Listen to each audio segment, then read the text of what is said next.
And it's start now. Alright, just.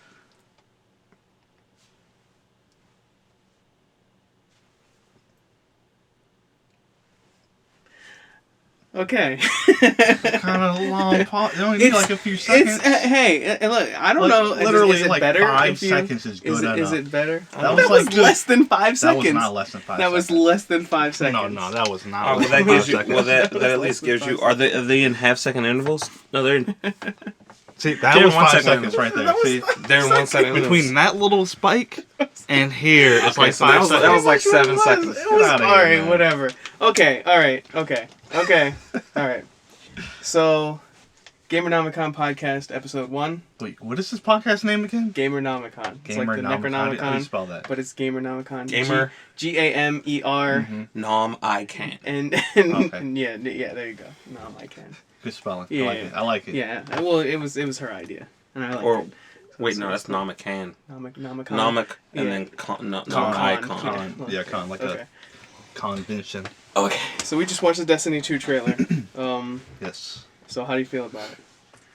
Personally.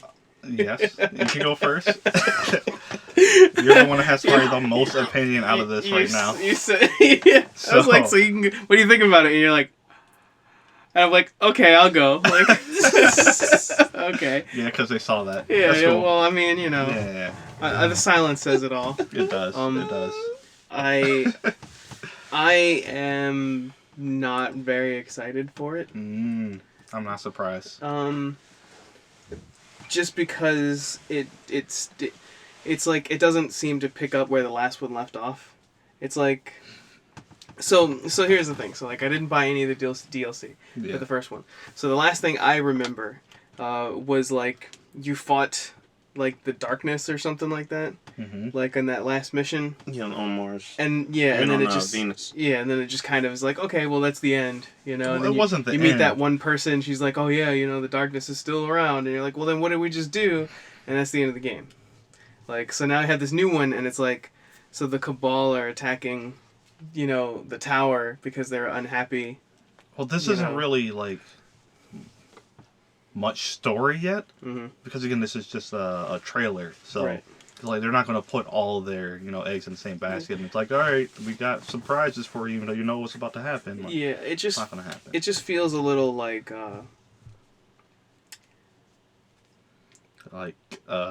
I'm trying to think of the right word. It feels a little disconnected from the first game. Yeah. That's exactly what I'm talking about. It's like this whole new thing, and there's the guy, the funny guy. I don't. Cade. Yeah, Cade. I was like, I know nothing about that guy, like because all of your talking until like later in the DLCs. Yeah, exactly. So like all of your interaction with him comes in the DLCs, which we'll get to in a second, obviously. Like, So I know nothing about this guy. I remember the blue guy, the Awoken guy, because you talked to him in the first one. So like I remember him, but like Cade and all these other people, like I don't know those Cade guys. Nakora. Like those guys mean nothing to me. And it's like, I mean, he's funny. Like as a character, I like him. I can see why people would like him. Oh no, he's hilarious. Yeah. So I mean that's totally cool. I mean he seems like probably one of the best characters in the game so far, at least as far as NPCs go. So it seems cool and it seems interesting. It's just very disconnected from like the first one's like, okay, you're fighting the darkness, and now it's like, okay, now you're fighting the Cabal, and it's like, okay, I mean, I'm gonna get it. Like I enjoyed Destiny, the first one, like a lot. I had a good time playing it until I got to the end and it was a whole bunch of grinding, so that's why I stopped playing it. So I'm going to get the new one because I'm interested in the story. I'm interested in what's going on. The gameplay looks nice. The gameplay was fun. I'd like to get in and play with everybody again. But I'm not super excited about the story because the first one let me down so hard. Yeah, I expected that from you. Like, I'm not surprised that you're coming. You don't know me. Dude, you complained so much about this. You don't even got to know about you to know that you didn't like it. In terms of the story, at least. But, I mean, a lot of people didn't like the story, so it's not surprising. I liked what was there. Like what they had of the story was very nice. It just ended with no real conclusion. Again, it wasn't an ending. It was just like... Yeah, right. And then they make you pay money for the rest of the story. It was like ending a chapter. It wasn't really like ending a whole complete like story, like a book. Like it was just one part of like a chapter. Like that's all I it just really think was. they could have included more. Of course. Into what they had, because it's like so like, I mean, obviously we get into gameplay things here, but it's like there's like 8 planets in the solar system. We only get to go to like 3, like, and you don't really spend any time fighting against Earth's real enemy, like the darkness. You're fighting robots, or you're fighting the Cabal, or you're fighting, what are the other ones? The Vex. Yeah, that's the robots, right? Yeah. The Vex. Oh, the Vex, Vex, the the Hive. Yeah, or the Hive. Yeah. Like and you spend all your time Then fighting. Yeah. You spend all your time fighting them, and then it leads up to that big conclusion. You know, like this is the darkness. Oh, that's cool. And then you beat it. It's like, yeah, you just beat one thing. You didn't really beat all of it, and it just leaves you feeling like, well, what did I just do then? You know, like, what did I do? And then now the second one starts, and it's like, oh, now the tower's gone, and now the Cabal are attacking. It's See, that's the thing, it's just like, where's it coming from? You know? Because this was a trailer, you don't necessarily know when any of that happens. So, like, let's say that happens mid-game. Mm-hmm. You know, that might not be the whole story. I won't say mid-game, but definitely, definitely like maybe it could be like 20, 30 minutes into the game. Yeah. Like, they may have some other story missions, and then all of a sudden this happens. That's very likely. Yeah, I don't Which know. could explain some things. Who knows? I mean, like I said, I'm gonna get it. I liked the first one enough to definitely want to get this one. Yeah. But I'm just not, like, I'm watching the trailer and it's like, I'm not super excited about the story. I just kind of want to play the game. Gameplay. Yeah. I'm really excited for the gameplay. Yeah. Like that, I think again, it feels like the trailer was mostly for gameplay at this point. Mm-hmm. Like a little bit of story to say, like, you know, this is pretty cool. You remember this tower that you were interested in? It's getting destroyed. Yeah, that was a nice fighting touch. on it. Yeah, I like that was a nice touch. You know? That's really cool. So, that's definitely a good thing that I like about it. Yeah, and it's good that they're gonna, you know, move on past that, because I wouldn't want to see the tower for another, you know, 100 so hours plus or something like that. Like, But I'm kind of tired of the tower, just a little bit.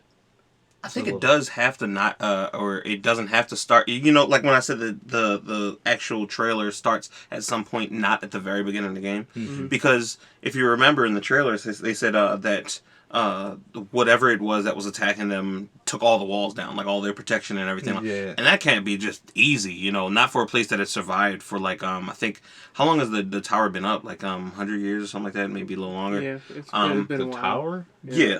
Remember like they said that the tower was of humanity. exactly. It's been around for quite a while. that the ghost was hunting for you for centuries, though. Yeah. So it's definitely been probably, I would say, more than 100 Well, years. either way, the tower's been up for so long, and if they've never had an attack like this, because it's always been surrounded by the traveler's force light. field. Yeah, like it's there. It still has like a little force field.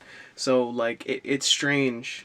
Yeah, that's what I'm thinking. It's not like you just start the game and they just Yeah, it's definitely probably going to be out doing something. It's like, hey, something weird's going on. You may want to check it out, and then you find out some problems, and it just trickles on back to the tower, and you have this last stand that happens, and then the game really starts after that. Right. In terms of storytelling and everything else. That's possible. So, I hope that the multiplayer is a little bit better. I mean, I hope that you can go to like different solar systems. Yeah. That'd be interesting, because I mean, or at least I've see been the to rest of Saturn. the planets. Like, yeah, like if I go to a planet, we don't even like, need to go to another allow solar me to system. There's like traverse- 4 more planets we haven't even seen. like traverse the entire planet. I mean, some planets you go to is going to be kind of like, but it's just more of like the background makes it look cool. Yeah. Because I mean, you go to Jupiter, what are you going to do? Yeah. Well, I mean, not gonna like be I said, walking around obviously it has to unless be. it has It a have to be all like platform. floating platforms and stuff like that. Yeah. But I mean, it's all, from a gameplay point of view, it's just cool. There's more to do. Yeah, of course. I got tired of seeing the same area on Mars and the same area on the Moon and the same area on Venus. You should have played like, Taken King. Taken King changed up a lot. It was good. It was really good. But I like not that. spending money. No, I'm just saying you for the should rest have of the played it. story. I didn't say you got to spend money. But I like that. I like There's a that difference. on Mars and on the Moon. Give me $15. There was like a on the Mars and the Moon there was like this overfield that you could play where you're just everywhere, and then there's caves and stuff you can go under. Like in Mars you go under and it's like this abandoned train station and it's dark as hell because like nothing else down there. But there's enemies and stuff, and like you get to see places that used to be where the train was like it's like abandoned now, and stuff is leaning over, and you get to fight on that, under that, and and then there's the part where you fight the flares, you go up the little elevator, and so it's a lot more.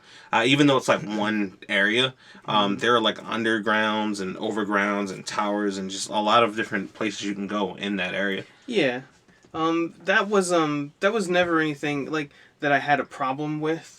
It's just like you give me a space game where you can travel the galaxy or the solar system, and you can only go to like 3 places. It was more than like what you had: Earth, the moon, Mercury. Well, you couldn't even go to Mercury. No, you couldn't even go to Mercury. Mercury was only on PvP. Yeah. Earth, the moon, Venus, and Mars. Saturn, and then not really Saturn because you only went to the. That's all. If we're talking non-DLC, yeah. Or are we talking DLC? Because if we're talking DLC, then you could go to the Dreadnought. Dreadnought, which was basically near Saturn, but you weren't on Saturn, so. Yeah, well, we're not. Well, I mean, new You're areas one of the, in general. Like, you could be any one of Saturn or Jupiter's moons would be fine as well. Yeah. You know, I mean, you were on the moon so for like many. 2 seconds. Yeah. At the beginning of Taken King, I think. Yeah, you started out on like one of the moons. For Saturn. I don't remember what it was called. But, I think it was a moon for Mars, though. It was Phobos. for Mars? Phobos, yeah, it was Mars, I think. It was one of those moons. Yeah, no, it's cool. I just think it was for Phobos. Mars. It would be definitely cool to see you go to more planets. That's the thing. It's like one of the cool things about space and sci-fi stuff in general is getting to imagine or experience what it would be like on those other planets, you know? Like, I don't remember, they didn't have different gravity, did they? And any of them, no. Yeah, no. No, it wasn't. Everything was the same. Yeah, that's what I mean. It would be cool if they did. Although, I guess for gameplay purposes, it might be a little. No, but even strange. Still, but you can assume that like great their you can fly more. Do were designed to handle the keep things normal. Yeah. But it just that's just what I would like to see. I would also like to see less grinding, but I've come to realize that that's more of like a personal thing. Like, just because I don't like grinding, other people don't have a problem with it. Yeah, like I've talked to a friend of mine at work who's he played the heck out of Destiny, and he's like, yeah, it's grindy, but like I like that. And I'm like, okay, that's cool. I just personally I dislike grinding. It's really boring. Which is one of the big reasons why I fell off the game in the first place. Is because of all the grinding, you know, and then the difficulty spikes in just one level was also very frustrating to me. I would really like to see the game rely more on skill rather than stats, or at the very least to give me like the ability to be more skillful. Like, only one class got a dodge, you know, and like that was always kind of frustrating to me, because I don't want to have no chance of beating an enemy, like, just because it's 1 or 2 levels higher than me. Especially when the only way to get those higher levels is to go grind for armor. Like, so you're basically telling me I can't play the game unless I grind to get this really good armor, because I can't fight him no matter how good I am. I'm just not going to do enough damage to him to hurt him before his health comes back, or he's going to kill me with one hit. It's frustrating. I think what would help just is an illusion that they can use by changing the leveling system. How it looks, instead of having like the old way where you're level 30 and it's like, alright, you can get to level 31 and 32, but you need to grind your character to that point. And level 31 and 32 are like going to like 100% to 150% to 200% in difficulty. Like, it's a massive difference. But what we can do is just span the leveling up scale, sort of like how Monster Hunter does with their damage system, where it's like some points you have it in some games where it's like you're doing 120 damage, and then others it's like you're doing 800 damage, but it's the same amount when you add it up. So you just have that, like, you get to level 30, you're fighting level 30, but then you may be fighting level 50 people, and it's like, alright, well, I'm nowhere near level 50.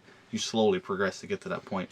When you change your weapon, if they keep it the same, if you add your light to your character, it would boost you by level instead of by just like a point system.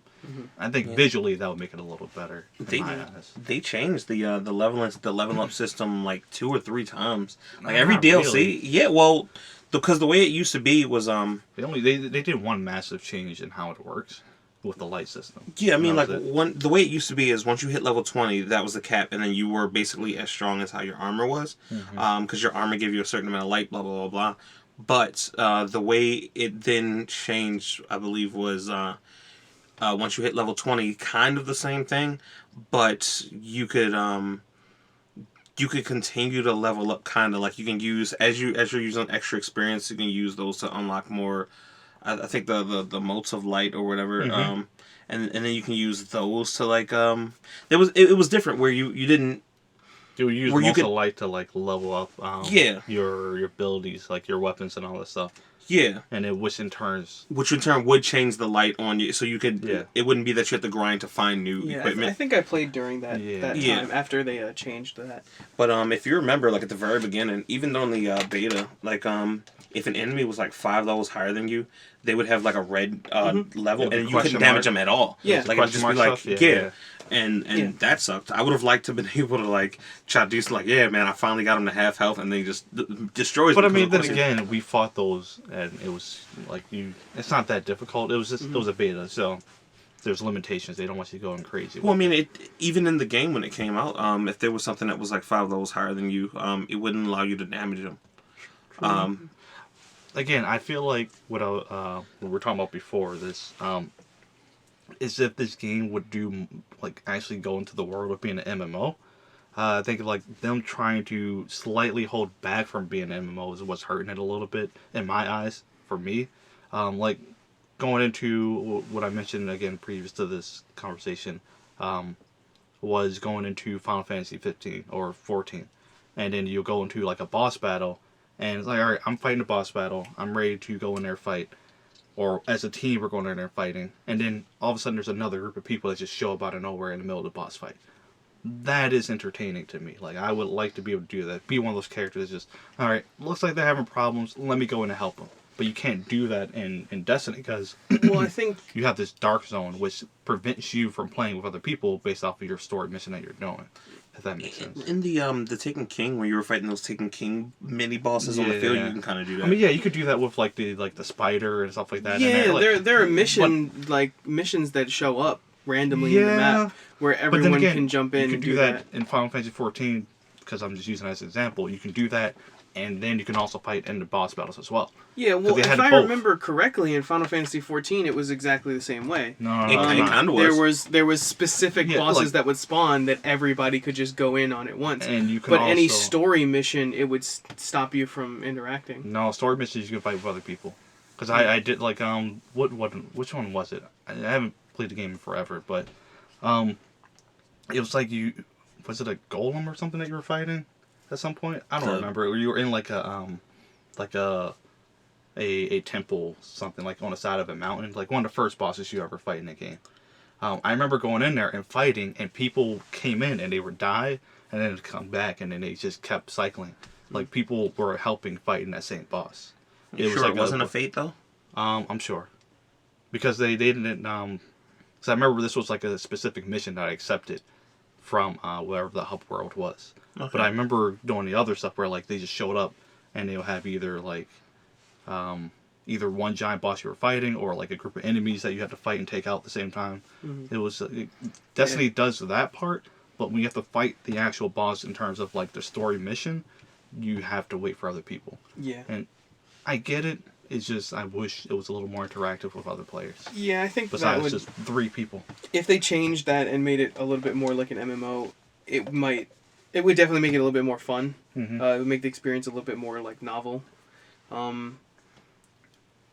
My thing is like I would just want it to be a little bit more like I don't know. I can't. I'm trying to think of how to explain in words what my mind is thinking.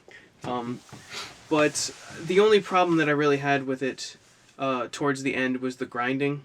And I think it could have been better if when you're doing the missions over again, like, because that got really boring. Like you're doing the same mission over again with the same boss and all the same enemies.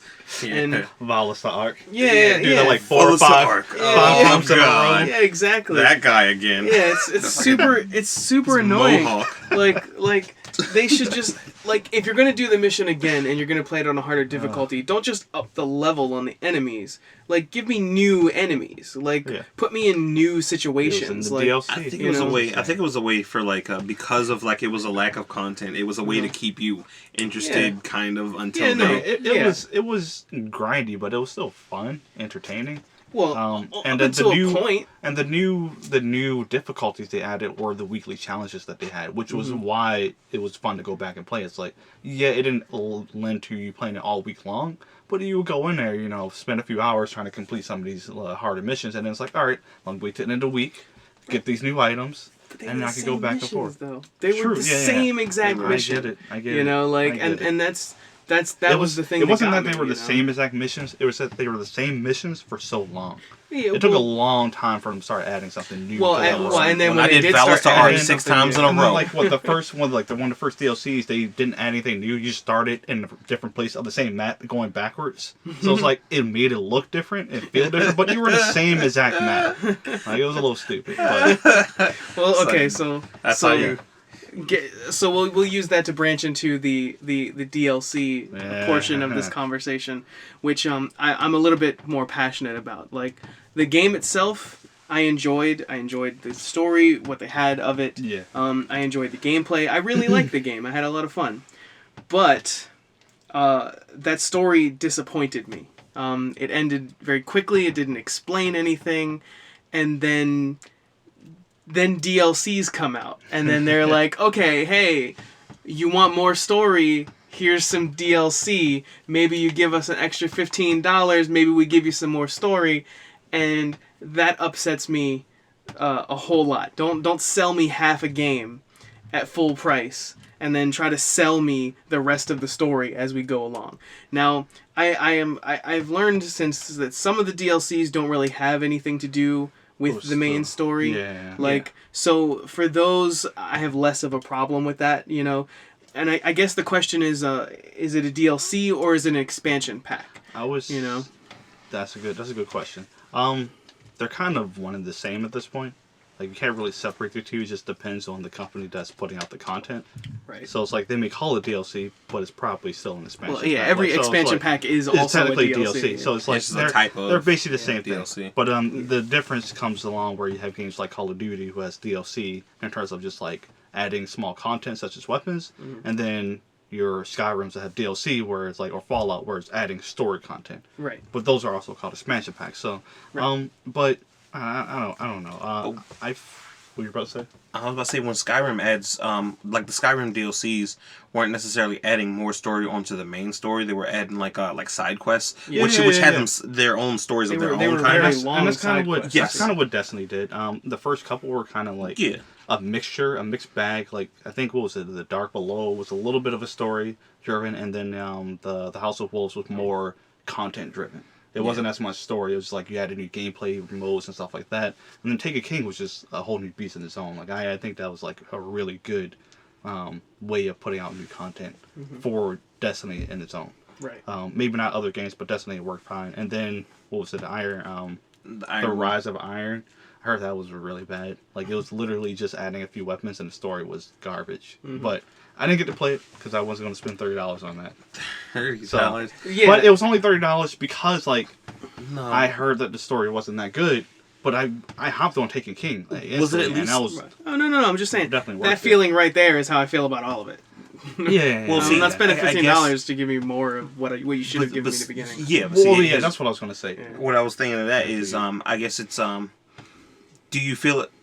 Maybe they felt as though they weren't. You're not paying them for a continuation of the story. You're paying them like you paid your $60 price that you paid for the original game of Destiny. That was the story, and then all of this other stuff is just more stuff. It didn't so it's not like it's not like they sold you half a story. They sold you a full story. Yeah, in their mind, you're unfulfilled complete, in that story because of the way it feels, which a lot of people were. So hopefully with the new one they changed it up and. If their original story, the story in the original version of the game, no DLCs, had been personally better, I probably wouldn't have had as much issue with the DLCs because I would have felt fulfilled, you know? Yes. The only reason it's upsetting to me is because I felt unfulfilled with their story, and now you're trying to sell me this fulfillment, which I should have gotten originally.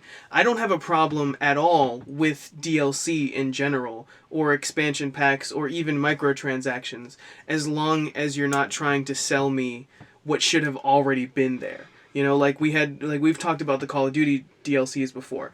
I have no problem paying $15 for a Call of Duty DLC because all I'm getting is a few new maps, maybe a new like game mode or something, maybe some new weapons, Some outfits. Yeah, it's just something. Just those. That's add-on content. That's not something that changes the game or adds anything new to the game story-wise or anything. It's just some new maps to play. That's perfectly fine for me. But if Call of Duty came out and it was like, oh hey, here's the first 15 missions and that's the end of the game, but if you want to see the more of the story, you have to pay $15 to play 4 more missions. No, that's bullshit. It was more than 15 missions to finish that game. I'm just saying, it's just an example. You could have finished it in a day, though. Yeah, no, Call of Duty is not known for its story. I'm not gonna sit here and say that Call of Duty has the greatest story in the world. It's amazing. I don't know what you're talking about, man. I didn't are play a liar. A single one of those stories. I like the Advanced Warfare 2? story. I mean, some of them have really good stories. I like Modern Warfare 2's story. I like Black Ops 1's story. I didn't play it at the time, so it doesn't have as much of an impact on me. Well, you went back and played it, and you had but I had gameplay issues with it. Yeah. Now, if the DLC, would you find yourself being more comfortable paying for the DLC if it costs less? Like because with Call of Duty's DLC, right? You get the 4 map packs. Maybe you get some guns sprinkled in, something like that. But it's only $15. The Destiny DLCs were like $20, and then the last one was $30. The last one was $30. Yeah, but the other ones were like $20. So it's like, okay, so what am I really getting for this $20? Again, the Dark Below, because it was the first one, like it could have been. Well, I mean, the House of Wolves and the Taken King in itself was worth the money, like without any questions. Like it was basically like adding like a small section of an entire game, like a third of a game was in there. Well, but see, here's the okay. So at least the Dark Below, right? At least that not only gave you more missions, it also gave you another raid, because people were like, yeah, Volta Blast was fun. Technically, all of them done that. The House of Wolves didn't give you a raid. Well, the House of Wolves gave you different game modes, so that's what I'm saying. Like the House of Wolves gave you different game modes, and then it gave you different strikes as well. Like it added different strikes, and then again, the Taken King added, I think, 2 raids or something. Yeah. And then some other strikes as well. And then the Rise of Iron, I believe, did similar things as well. So they all, in itself, did the same thing, but the part that the others were lacking were just story elements. Like it didn't drive the story home. It provided a ton of gameplay content, which is good, but not enough story content, which was the main issue why people didn't like playing it over and over again. Because Destiny is heavily story based. I mean, even though there is the what is it called, the Crucible, most people are going to play the PvE with each other, just teaming up with friends. That did that experience that a lot of other shooters didn't really. So I just wanted to say, like, I don't believe that as a company as Bungie, that they wanted to release this game in terms of like I feel like they knew that it was a lacking game, but they were probably forced to release it under a contract or something, right? I mean, that's the only thing that makes sense. Because Bungie has, like, a good history of making good games. And story-based good games. Like, they don't really mess up on that part. And then you have this new ambition that they're trying to do, where it's like, alright, I have this game. It's an MMO, but we're not going to call it MMO, so they had a new structure they're probably going to try out and go with. And then they also had a time restraint with Activision saying, hey, you got to have this stuff out soon. Activision does push. We have a timeline that we have to hit, and this is, again, they're in a different boat where they were with Microsoft before, and Microsoft they released one of probably the games that helped sell the console and make it what it is now. I'm quite sure they had a lot of leeway saying like, hey, we're thinking about this. Microsoft, do what you want. You can do whatever you want. You got this. You're good. You're helping us out, and that's what and it just worked. And now you're going with this whole nother publisher. That's like saying, hey, things are going to be a little bit different. It's good. It's going to be good. We're going to give you money, but you got to give us something, and that's Right. like you got to have stuff out on time, kind of thing. And who knows? That could be part of the problem why it felt like incomplete. I'm quite sure. I think they left it on that cliffhanger developers on knew it was purpose. incomplete. Oh yeah, you think you did it? Well, technically, you kind of did. And I think they left it in that cliffhanger so that you like, okay, there's more, and then to keep you interested. Sure. But they didn't. If they released a DLC sooner, I think a lot of people wouldn't have as much of a problem with it because it's like if you keep me interested, consistent. Yeah, much more consistent. It took a long time for even the first expansion pack to come out, and then after House of Wolves, it took a long time for Taken King to come back. It took a long time. Well, okay, so in response to that, what I would say is, is that I think that what Final Fantasy 15 did is far superior to what Destiny did.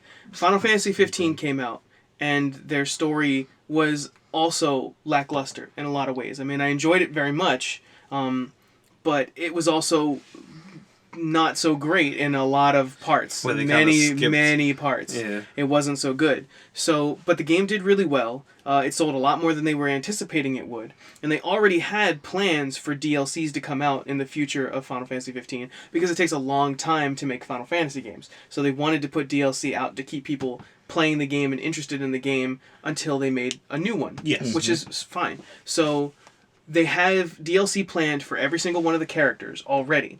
But because they had now this extra money, they decided, well, let's go and we'll add more to the story. And that is free. Yeah, absolutely. You know, you don't have to pay anything. They just added more to the story for free. And then you also have the DLC coming out with all of the extra for the characters. So if you don't want to pay for that at all, you still get the new story content completely free.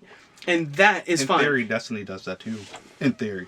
How do you mean? Because when they release new content, you're paying for like it's more done in the gameplay side of things, not the story side. Mm-hmm. But when they release new DLCs, you have access to a lot of new items as a player. Like random drop items are still new. Right. There's still what was it, expansion 1, 2, or whatever, however they had it listed.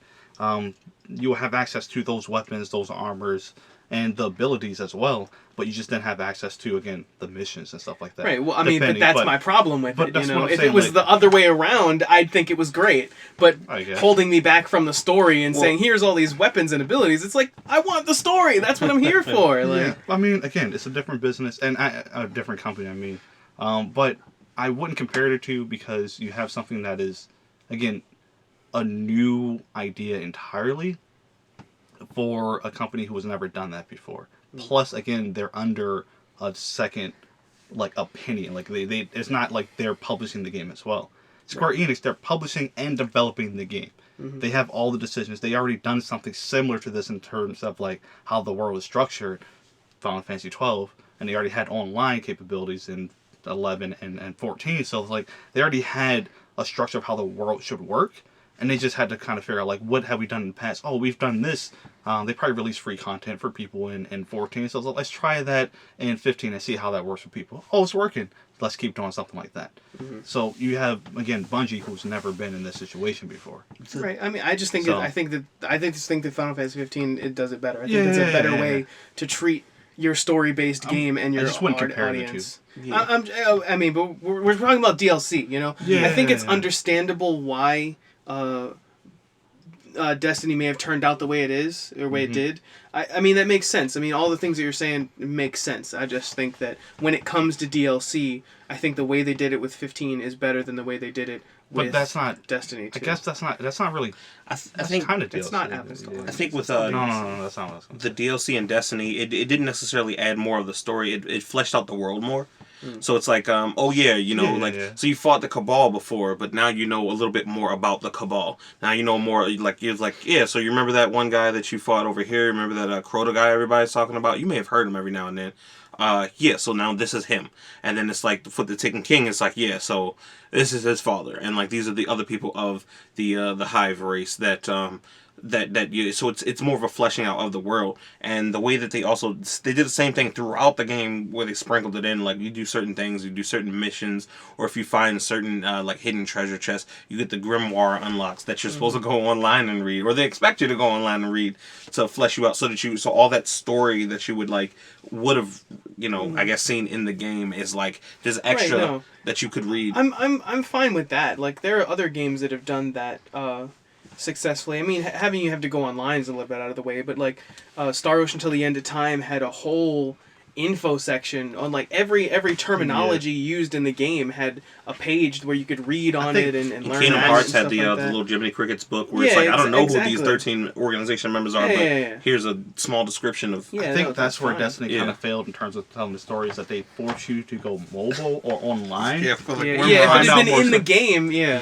like it would have been cool, like you walking around the world and then like I don't know, some device spits up a hologram image that had text on it, and you just read it from there. Like that would be, because it was cool. Even you could just check it out while you're in orbit. You could have a library in it was the cool tower. That Eris Morn hangout spot. Could have been. It was cool. Like Eris Morn like took the hive eyes or whatever. Like it's like so this one creature took my one eye and this other one took my other eye and blah blah blah. And she was like, no, I fought back. I got their eyes or whatever, and it helped her see in the dark. And like so it's like it adds to, but you only really hear that a little bit from Eris Morn, and then if you want to learn more about that, it's like it's all in the grimoire. So it's like that's really cool. Like man, she survived, and she was the last of her what do they call it? What do they call little squads that the Destiny's characters are on? Fire team? Yeah, your fire team, right? Because her fire team, when she went into when they were to go fight Crota, was like 6, and you each one of those guys were all legendary. Like there's what is it, Osiris or whatever? Were legendary. Yeah, they died. Like, exactly. Were legendary. Yeah, like, but everybody still talks about them. Like, and you hear about them throughout the story, and you're like, who the hell are these people? Or like, you might be walking past an NPC, and they're talking about like, oh yeah, blah blah blah blah, this guy, blah blah blah blah, and you're like, what?